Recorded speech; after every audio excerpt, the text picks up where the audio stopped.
Hello students, hope you all are fine. Welcome to online classes. Students, will continue our previous topic which we have studied last week, chapter number 12, solutions, and the topic is liquids from solution. We have discussed evaporation, obtaining pure water from ink. Okay, and this topic is on page number 168. You can find this topic on page number 168 to 169. Students, here in this topic, first of all we discuss what is evaporation. Okay, if we have any solution, okay, for example if we have water and salt, so water will evaporate. Okay, and anything which we have in this, okay, it will remain in the container. So what is evaporation? Evaporating is a solution leaves the solid behind. For example, we have salt will be in the container in any glass, and if we heat it, water will be evaporated. After that, we have discussed that what is the apparatus and how can we collect water. If we don't want to evaporate water, how can we collect the water? And in this we have discussed what is condensation. Okay, water condenses, okay, it becomes steam, and the steam condenses and is collected as pure water in the given beaker. Okay, and the water is called distillate. Okay, and this process is known as distillation. And I told you that distillation process involves two processes. First one is boiling and other one is condensing. Okay, now today we will discuss that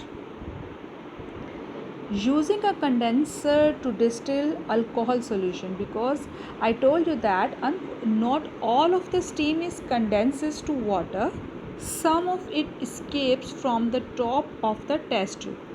So more efficient method is use a condenser.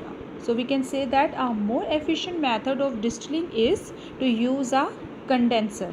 So let's see, this is a condenser. Okay, and by this way we can collect the water, and we can separate two different liquids. In here we have discussed that if we have one solid and one liquid, so how can we collect the liquid and solid? So solid will remain in the container, flask, round bottle, and we will collect the water. But here we will discuss that how can we separate two liquids. Okay, so in this system, in this container, in this apparatus, you can say this system, container and apparatus. Okay, so we have two things, two liquids. Okay, first one is alcohol, and the name of alcohol is ethanol. Okay, and other one is water. So water and alcohol are present in the round bottle. Okay, and this round bottle is water is dissolved, alcohol is dissolved in this water. Okay, so you know that the boiling point of water is 100 degrees centigrade. So they both liquids have different boiling point. Alcohol has 78 degrees centigrade boiling point, and water boils at 100 degrees centigrade. So this method is called fractional distillation. What is this known as? Fractional distillation. So student, as the solution is heated, as we heat this solution, so ethanol and liquid start to their molecules start to move more faster, and they both will boil at their temperature. So because the boiling point of alcohol is 78 degrees centigrade, so it will boil first. Here you can see that we have used in this condenser thermometer, and this tube you can see, and this is known as condenser, and ethanol is going to collect in the just glass like apparatus system, glass like container. This is known as beaker. Okay, and this is round bottle flask. This is known as round bottle flask. So as thermometer reads 78 degrees centigrade temperature, what happens? Ethanol starts to boil.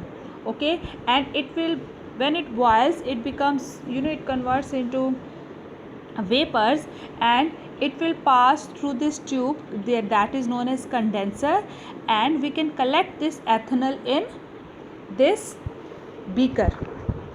Now if there is any particle of water, it will be out from the hole present in this tube. Okay, now when water is boiled, so water is 100 degrees centigrade, so there is no need to wait to boil the water, because when ethanol is collected in the beaker, in the glass, so the remaining liquid will be water. Okay, so students, you can read this topic from page number 168 to 169.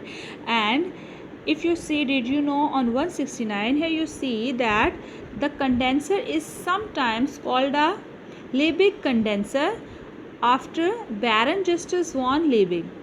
Liebig didn't invent the condenser, but he made its use very popular by showing how it could be used. Okay, so because he told how to use it properly and how can we take advantages by this apparatus, so that is why he got this name. So sometime it is also called Liebig condenser. Class, you have to read this topic carefully for exam. Okay, you don't have to write down question answers in your copy.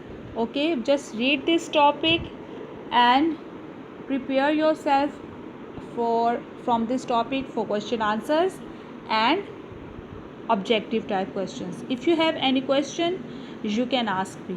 I hope you understand this lecture. Take care.